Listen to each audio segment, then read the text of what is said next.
ছোটবেলা থেকেই যখনই কোনো কাজ শুরু করব ভেবেছি তখনই হাজারো বাধার সৃষ্টি হয়েছে, এখনও একদমই সেটাই হয়ে যাচ্ছে।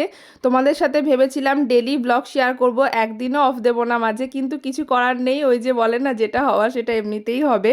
তো যাই হোক, বিয়ে বাড়ি থেকে আসার পর প্রচণ্ড ঠান্ডা লেগে গেছিলো, আর তোমরা তো জানোই আমার কোল্ড অ্যালার্জি আছে, একটুতেই প্রচণ্ড ঠান্ডা লেগে যায়। ডাক্তারও দেখিয়েছি, তার জন্য ওষুধ চলছে, এখন একটু কমেছে ওরই মধ্যে। তো সেদিন সকালে ঘুম থেকে উঠে মা পুজো টুজো সেরে রান্না বসিয়েছে আমার জন্য। মুখে একদম কিচ্ছু খেতে পারছি না, কিছুই ভালো লাগছে না খেতে। মা অনেক রকম রান্না করে চেষ্টা করছে খাওয়ানোর। যাই হোক, আমার একটা পার্সেলও আবার এসেছিলো সামনেই, যেহেতু শিবরাত্রি, তোমরা কারা কারা উপোস করো শিবরাত্রিতে অবশ্যই জানিও।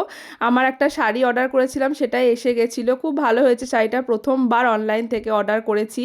আর এদিকে দুপুরবেলা মা একদম কষা কষা করে চিকেন রান্না করে দিয়েছিল, যাতে দুটো ভাত খায়, কদিন একদম ভাত খেতে পারিনি। তারপর ভাত টাত খেয়ে আবার ওষুধটা খেয়ে নিয়েছি, আর বিকেলবেলা মা আবার গাজরের হালুয়া বানিয়েছিল।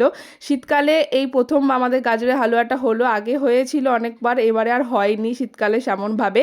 আর গাজরের হালুয়াটা মা একদম গাওয়া ঘিয়ে ভেজে তারপর দুধ দিয়ে ফুটিয়ে করেছিল, খুব ভালো হয়েছিল খেতে, অসাধারণ হয়েছিল। প্রথমবার এবারে হলো, খুব ভালো লাগলো খেতে। আর মুখে আমার তো কিছুই ভালো লাগছে না, তবে গাজরের হালুয়া দিয়ে গরম গরম রুটি করে দিয়েছিল, সেটাই খেয়েছি। আর ওবেলাকার একটু চিকেনও ছিল, সেটা দিয়ে খেয়ে নিয়েছি। তো তোমরা সবাই ভালো থেকো, সুস্থ থেকো, আর ঠান্ডা লাগিও না একদম, সময়টা একদম ভালো যাচ্ছে না। তো দেখা হচ্ছে তোমাদের সাথে নেক্সট ভিডিওতে।